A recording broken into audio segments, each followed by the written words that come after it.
Likutei Sichos, Chelik Yudches, Volume 18, the second Sicha for Parsha's Devarim. In this Sicha we will learn and we will come to appreciate the uniqueness of this Chumash, this fifth book of the Torah, which we're now beginning, and also its contrast to the other four, the previous four books, Bereshis, Shmos, Vayikra, and Bamidbar. Also, we'll learn an amazing lesson of how it applies to our day-to-day life, especially our service to Hashem, and also how it relates to our era, namely the time in which we're in now, in our preparation, anticipation of the coming of Mashiach. Before we begin, I think it would be worthwhile to just familiarize ourselves with a machlokas, with a debate that appears in the Talmud regarding matters of juxtaposition of various parshiot in the Torah. That means we find many times that there seems to be a succession of parshiot, one after another, various topics that happen to come in close proximity to one another. And there's a debate whether that has any bearing, meaning whether one can learn from it something, whether one can deduce from it something. One opinion says absolutely, because everything has a specific reason. The other says no, it's like almost like happenstance, or perhaps, as we'll understand later in the Sikha, we do not have the ability to really understand that it's something beyond our grasp. Let's get into the Sikha. In our Parsha, in chapter 1, verse 3, the third pasuk of our Parsha, it says, quote, it was in the 40th year, and it gives us the exact date, and then it says, Diber Moshe Kol Yisrael. Moshe spoke to all the Jewish people. And this begins the narrative of this entire book of the Torah, in which we barely, or hardly, if not almost not at all, find that famous verse, quote, Hashem spoke to Moshe, God said to Moshe, saying, because this is all the words of Moshe. Diber Moshe. Moshe spoke. He said to the Jewish people this entire book of the Torah. So in explaining this, there's two approaches from two of the primary Pashtone HaMikra. Pashtone HaMikra means those who offer the Pshat commentary to the Psukim. Pshat meaning the basic, simple interpretation of the verses. One of them we're very familiar with, Rashi, of course. Rashi says that what does it mean it was the Moshe spoke? It was the words of Moshe, it was the words of Tochecha. Moshe offered them words of reproof. In fact, like Rashi explains, that why did he say it all now? Quote, because he didn't want to do it until close to his passing. However, there's another Pashtan, there is another commentary on the pasuk that also approaches the interpretation of the verses from a Pshat perspective, Pshat meaning the simple basic meaning, and that is the Sforno.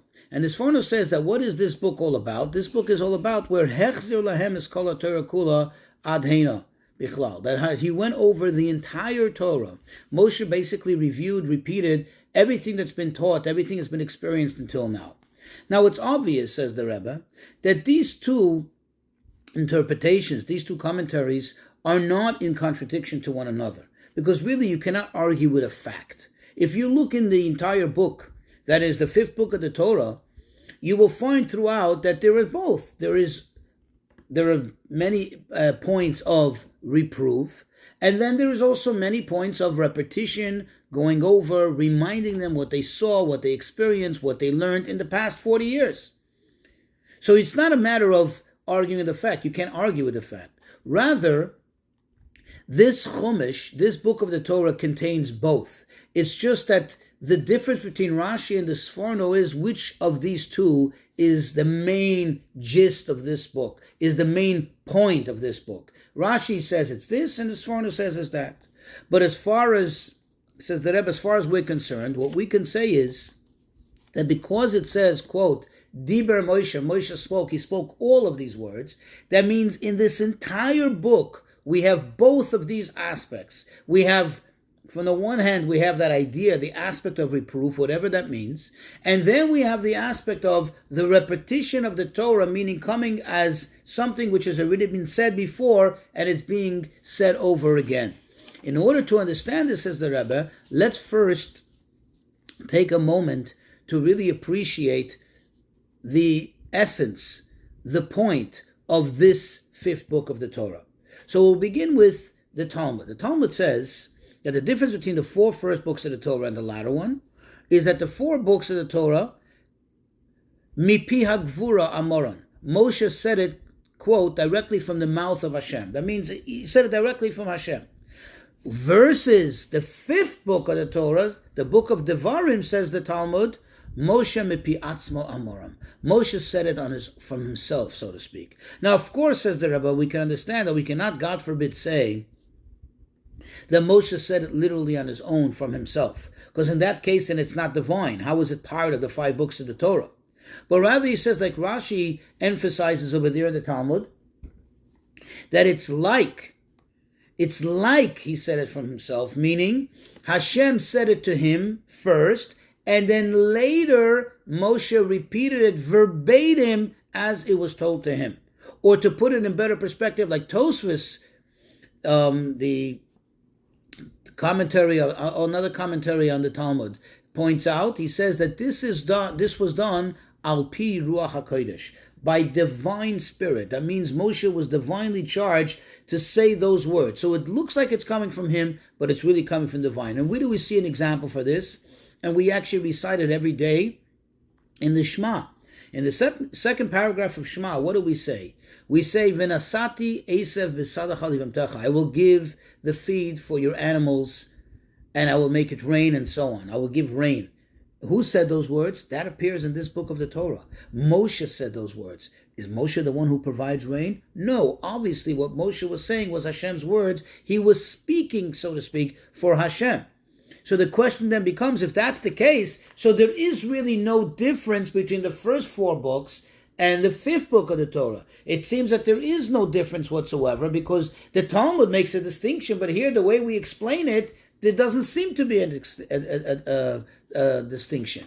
Furthermore, we know that also in practical application, there is a difference between the first four books and the fifth book. In other words, not just in a theoretical, idealistic way of explaining it, but in fact, as we apply it practically. Where do we see that? In the debate that I mentioned in the introduction, the Talmud concludes that, quote, even according to the opinion that we normally do not consider and therefore do not deduce anything from a juxtaposition of two different topics in the Torah. However, in the book of Devarim, in this book, because, quote, Moshe said it from himself, then there is a reason, there is a calculated reason for the order and for how things appear, and therefore even he would concur that indeed you could learn something from it. But the question is, if he said it from divine inspiration, like Tosfos says, or like Rashi says, Hashem said it to him, and he just merely repeated it, then how does that play a role, and how does this change the opinion of that one that normally does not agree with this idea? Says the Rebbe, the answer is as follows. There's another saying of the sages which will shed light on this, and that is the sages tell us, quote, Alpayim shana kodma Torah la'olam, that the Torah precedes the world by 2,000 years. Now it's obvious and clear that it doesn't mean a quantitative 2,000 years, because in fact time hasn't even been created yet. In other words, time was created right in the beginning of creation, or according to some opinions, right before it. Right before, quote, the first day of creation. But certainly not 2,000 years before. There was no such thing as time. So what then does it mean? So it's obvious that what it means is quality. In spirituality, in level. The Torah is so above and beyond this universe that we know. And that's what the sages are saying. The Torah is so much greater than this world. And then, of course, the question is, if that's the case, then how then does the Torah become connected to the world? How does it become absorbed in the world if it's beyond the capacity of the world?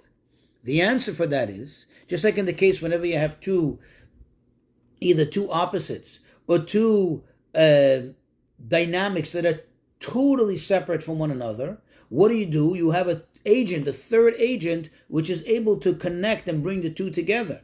In this case, the intermediary is Moshe. You see, because Moshe also possessed two extremes. In the one hand, what do we find? As Moshe said to the Jewish people once, V'nachnu ma, quote, and what are we? Meaning we are but nothing. In other words, Moshe was the epitome of connection to Hashem. And therefore he did not, so to speak, feel himself as a separate entity, as an entity in himself. He was totally null and void, so to speak. He was totally subservient to Hashem. Yet on the other hand, in other words, he wasn't a being at all in that sense. But yet on the other hand, he was the ultimate being, both in strength, in might, in financial means. In fact, to give you an example, the sages tell us that Moshe was so, quote, complete. He was the ultimate being that even in height, even in his body build, he was 10 amos high, 10 cubit feet high, which is, practically speaking, about 16, 17 feet tall. That's how he was built. He was so mighty and powerful, besides his wisdom and so on. So you understand that on the one hand, he was the ultimate spiritual being, and the other hand, he was ultimate material being. So since he possessed these two opposites, he was able to fuse the two. The Torah, which is beyond the world, is so spiritual, is beyond any connection to the world, and the world, which is such a physical, material place. Now, when we speak about an intermediary, let's analyze for a moment. There's two ways to look at it. When you have an intermediary, you can look at it, in other words, what is the function of an intermediary? There's two types of intermediaries. There's one that basically functions in a manner of what we call a maiver, passing through, like a conduit, okay? That the matter that is connecting just merely passes through it. Think of a pipe, okay? Think of, and this is my own example, the Rabbi doesn't bring this example, think of somebody speaking into a microphone. Yes, that is the conduit to broadcast it, to make it loud or whatever it is. But at the end of the day, whatever words you put into that microphone, whatever words you put into that apparatus, if it's a microphone or a phone or whatever it is going to come out on the other end exactly. It's going to come out electronically, but it's going to be the same words that you said. However, there is also another type of intermediary that the matter gets absorbed in the intermediary, and from there it gets later transferred, or it gets later, so to speak, as if to say, reproduced and comes out. It is the same thing, but it went through the process of the intermediary. And then, if I give you that example, is when somebody is repeating what somebody else said. Meaning, you tell me something, I process it in my mind, and even if I have such a great memory that I can repeat it verbatim, exactly, even with the nuances and with the sounds and with the gestures that you gave it to me, but still at the end of the day, where is it coming from now? It came to me. First it comes in, it gets absorbed in my mind, it gets absorbed in me, and then later I give it over. And this is the difference, perhaps, between the first 4 books of the Torah and the 5th book. The first 4 books of the Torah and the 5th book were both divinely inspired, as we said, right? Were given to Moshe. And remember, the question was, then what's the difference? Well, here's the difference. The first 4 books of the Torah, Moshe served as an intermediary, where he was literally like just passing through him. He was like that pipe, like that microphone, where Hashem just spoke into him and through him the words that came out. As it says, Shechino medaberes b'toch grono. Moshe, so to speak, Hashem spoke through his voice box, through his mouth. Whereas the fifth book first went through the process of getting absorbed in Moshe's mind, in Moshe's intellect, and then later Moshe repeated it exactly, verbatim, as he received it, but still it now has that, call it advantage, or that status of having gone through Moshe's process. Now we can understand why the opinion that normally does not consider understanding and deducing anything from a juxtaposition, yet in this case of the 5th book of the Torah, you would. It's not saying that there is never a reason. There is always a reason why Hashem chose to put this near that, and the close proximity from one topic to another definitely has some reason. It's just what he's saying is, in the first 4 books of the Torah, since it's beyond It's beyond even the intellect of Moshe, so to speak. It did never process through the intellect of Moshe. Therefore, whatever reason there may be, is so divine that it's not in our grasp. It's not in our ability to understand. Versus the fifth book, since Hashem made it that it goes through first the process of Moshe's intellect, then it comes to us. So it tells us that it's not that Moshe decided what comes first and what comes second. It's that since it already, so to speak, the transfer to us came through Moshe's intellect, since it went through and it starts at intellect, therefore we may have the ability to understand, to deduce from it something, as it is already now, so to speak, have been put in our realm. Now that we know this, in other words, we know what it is, the question is still why. In other words, we now know what is the difference between the 4 first books of the Torah and the 5th. But why? Why did Hashem make it so that the 5th book of the Torah seems to be less than the first 4 books, right? We seems to be saying that the first 4 books of the Torah are so pure, all right, are so pure that they're just directly coming from Hashem, whereas the 5th book of the Torah seems to have already less of a purity. It seems to be a step down, and it seems to be less than. Says the Rebbe, the explanation to it is as follows. You see, when you have any form of inspiration, any form of, like in this case, of teaching, of hashpah, that only comes through in a manner of passing through, meaning, like we said, it comes through like as if going through a conduit, it never gets fully absorbed, because it never really connects, because it remains aloof from the world. In this case, the first 4 books of the Torah, if that was the only thing that we would receive, we would never have had the ability to understand Torah.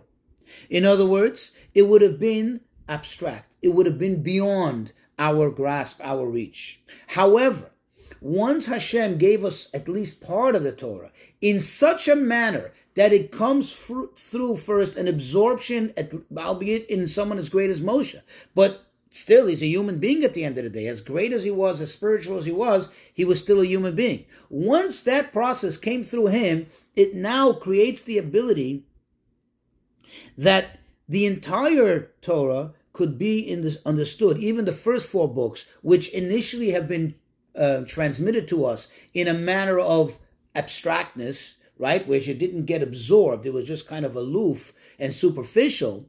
But now that we have at least one component of the Torah, which is part of this whole, part of the 5 books of the Torah, which is one Torah, now it provides that agent of ability for us to be able to relate to and grasp and understand the Torah. But the question still is, how is it possible? If we said the Torah is way, way, way beyond this world, like we said, 2,000 years, whatever that means, spiritual years, levels beyond the world, how does it connect to the world? In other words, we understand that Hashem did it, but how does this happen? Where is that cohesive agent that brings it together? How does something so abstract become connected to the world? So the Rebbe explains that this is because this last book of the Torah comes directly from Atzmus, in Hasidic terms, which means directly from the ultimate essence of Hashem. You see, when we say that the 4 books of the Torah came from the mouth of Hashem, they came directly from Hashem, there's different levels of manifestation of the revelation of God's energy, light, as we call it in Kabbalistic terms. And there's always, as there is a revelation, there's always the reality that still there's the revelation of godliness, and then there is the physical material world. Since they are 2 separate things, so that revelation can only go that far. In other words, once there is a revelation of godliness, it already has some air of limitation. The fact that there is a contraction of godliness and it gets transferred, it gets transmitted to a level lower than itself, tells us that it was contracted and it has some relation to that. However, it doesn't get fully absorbed because there's still 2 separate things. This is spiritual and this is material. So no matter how much there is a revelation, there is also a disconnect at some level. Whereas, when something comes directly from the essence of the divine, not from a manifestation of the divine, since it comes from the essence of Hashem is beyond any whatsoever limitation, even beyond the limitation of spirituality, so to speak. Meaning it's beyond being considered spiritual and not material, or not. It's beyond that. And therefore, for the essence of Hashem, spiritual and material is all the same thing, and therefore it can absolutely work on connecting the two. And that's exactly what's explained, as the Ramban explains, Nachmanides, that if you look at the first books of the Torah, it always speaks in third person. In other words, it's like connecting two entities. It always says Hashem spoke to Moshe. It's speaking in third person. That's how the narrative always is. Why? What do you see from that? That at the end of the day, you have Hashem and you have Moshe. You understand? And the idea, the power of the Torah is that it can bring these two things, Hashem and Moshe, who's a human being, who's in the material world, and connect it together, conjoin it together through the speech. But at the end of the day, they still are two separate things. But over here, that Moshe spoke the word of Hashem, meaning it tapped in to such a high level, to the essence of godliness, in which there is no conflict between spiritual and material, and therefore this book actually comes out to be greater, and therefore it has a much far-reaching effect. In other words, typically we assume that when something seems to be so spiritual, so divine, that's greater. No, that's telling you that it's greater because it couldn't really fully absorb, it couldn't really fully connect to the material. When something connects to the material world, to the physical world, that much more, that's an indicator that it comes from a greater, higher source that has such, so to speak, greater spiritual powers to be able to override, so to speak, the differences that would normally be between the spiritual and the material. Now, a good example for this in our lives is when it comes, let's say, for example, in the service of Hashem, to the very, very important mitzvah of teshuvah.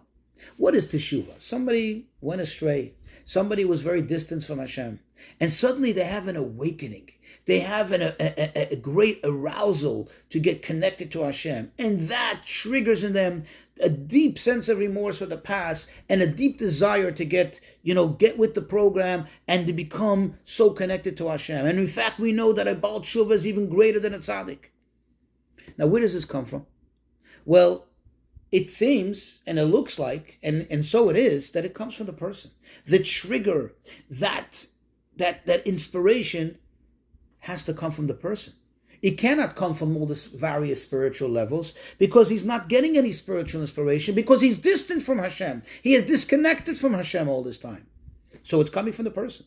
But on the other hand, we know that there is no such thing. There's a rule. There's no such thing as an inspiration without coming from Hashem. There's no such thing as a spiritual inspiration that doesn't come from Hashem. So how can we reconcile the two?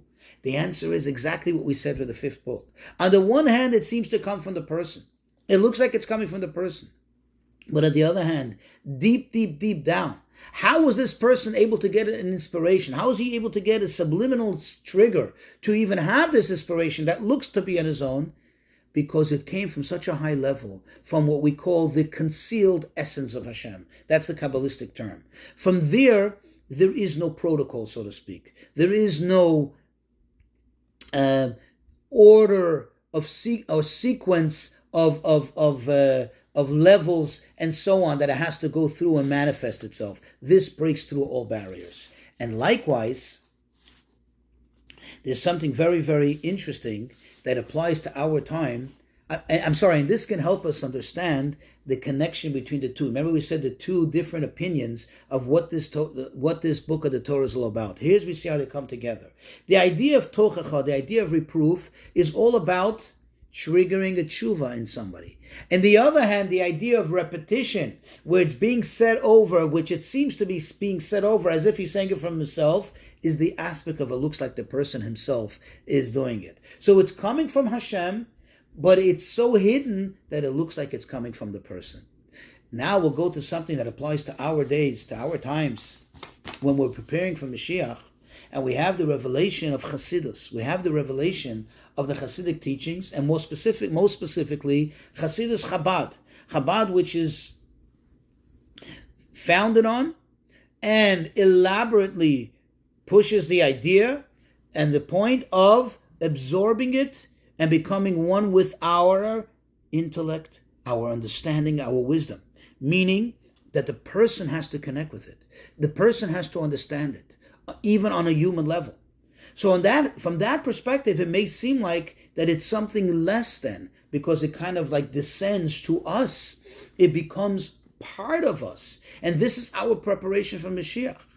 But on the other hand, says the Rebbe, and this is the parallel to what we were discussing in regards to the 5th book of the Torah, it maintains its holiness, its spirituality. That means as much as it becomes part of the person's understanding and the person's wisdom, that Chassidus is so holy and so pure because it comes from such a high source that it never ceases to be pure and holy as it's in original state before it entered the person's mind. So here we see the wrap of how that parallels, and just like when they were about to enter Eretz Yisrael, they were about to go and conquer the land and begin the process of transforming it into a holiness, into a holy place, later build the temple, the Beis HaMikdash, a place where Hashem would dwell, and therefore they had the preparation for it of the Mishnah Torah, of the repetition of the Torah, which is the 5th book of the Torah. Likewise, we have our preparation for the coming of Mashiach,